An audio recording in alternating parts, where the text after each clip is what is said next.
ನಮಸ್ಕಾರ. ಈ ನಿಮ್ಮ ಶುಕ್ರದಶೆ ನ್ಯೂಸ್ ಅಪ್ಡೇಟ್ ಚಾನೆಲ್ ಅನ್ನ ತಪ್ಪದೆ ಸಬ್ಸ್ಕ್ರೈಬ್ ಮಾಡಿ. ಜಗಳೂರು ತಾಲೂಕಿನ ಗೌಡಗುಂಡನಹಳ್ಳಿ ಗ್ರಾಮದ ರೈತರು ಅರಣ್ಯ ಭೂಮಿಯನ್ನ ತೆರವುಗೊಳಿಸಿರುವುದನ್ನ ಖಂಡಿಸಿ ತಾಲೂಕ್ ತಹಶೀಲ್ದಾರ್ ಅವರಿಗೆ ಬೃಹತ್ ಪ್ರತಿಭಟನೆ ಮೂಲಕ ಕರ್ನಾಟಕ ರಾಜ್ಯ ರೈತ ಸಂಘ ಹಸಿರು ಸೇನೆ ರಾಜ್ಯಾಧ್ಯಕ್ಷ ಉಚ್ಚನಹಳ್ಳಿ ಮಂಜುನಾಥ್ ರವರ ಬಣದ ನೇತೃತ್ವದಲ್ಲಿ ಬೃಹತ್ ಚಳವಳಿ ನಡೆಸಿ ಮನವಿ ಸಲ್ಲಿಸಿದರು.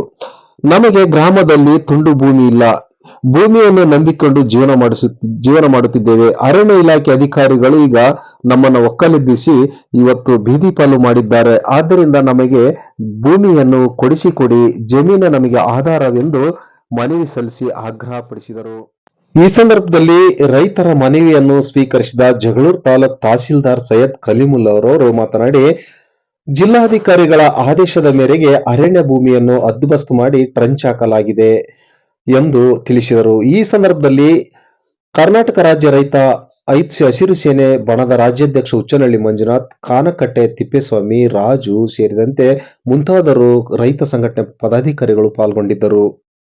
ಸಾಗುವಳಿ ರೈತರ ಪರವಾಗಿ ರಾಜ್ಯದಲ್ಲಿ ಯಾರಾದ್ರೂ ಧ್ವನಿ ಎತ್ತಾರಂದ್ರೆ ಅದು ಮಂಜಣ್ಣವರನ್ನು ಬಿಟ್ಟರೆ ಇನ್ನು ಯಾರೂ ಇಲ್ಲ.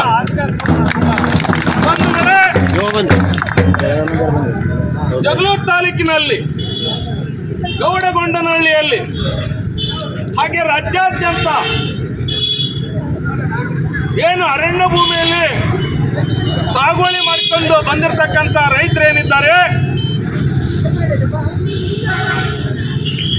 ಈ ಅರಣ್ಯ ಸಮಿತಿ ರಚನೆ ಆಗ್ಬೇಕಂದ್ರೆ ಇಡೀ ರಾಜ್ಯಾದ್ಯಂತ ಎಲ್ಲೆಲ್ಲಿ ಅರಣ್ಯ ಭೂಮಿ ಸಾಗುವಳಿ ಮಾಡ್ಯಾರೆ ಅಲ್ಲಿ ಅರಣ್ಯ ಸಮಿತಿ ರಚನೆ ಮಾಡ್ಬೇಕಂದ್ರೆ ಅದು ಮಂಜಣ್ಣವರ ಹೋರಾಟದಿಂದ ಮಾತ್ರ ರಾಜ್ಯದಲ್ಲಿ ಅರಣ್ಯ ಸಮಿತಿಗಳ ರಚನೆ ಆಗುತ್ತೆ.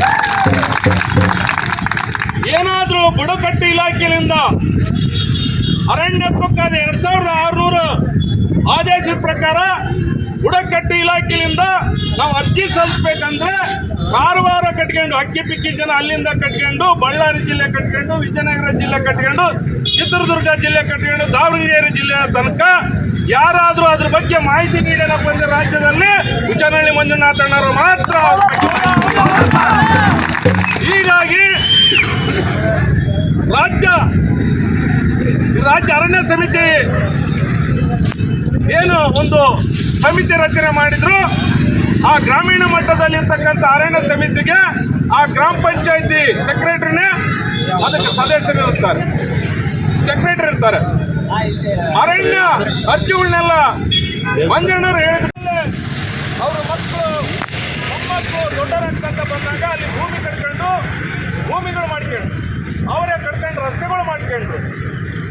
ಹೀಗಾಗಿ ಕೆಲವರು ಬೋರ್ವೆಲ್ ಮಾಡಿಸ್ಕೊಂಡ್ರು, ಕೆಲ ಬಾವಿ ತಕ್ಕೊಂಡ್ರು. ಆ ಒಂದು ಸಂದರ್ಭದಲ್ಲಿ ಕೆಲವರು ಕೋರ್ಟಿಗೆ ಹೋದಾಗ, ಸುಪ್ರೀಂ ಕೋರ್ಟಿಗೆ ಹೋದಾಗ ಒಕ್ಕಲಿಸ್ತಿದ್ರು ಸರ್ಕಾರದವರು.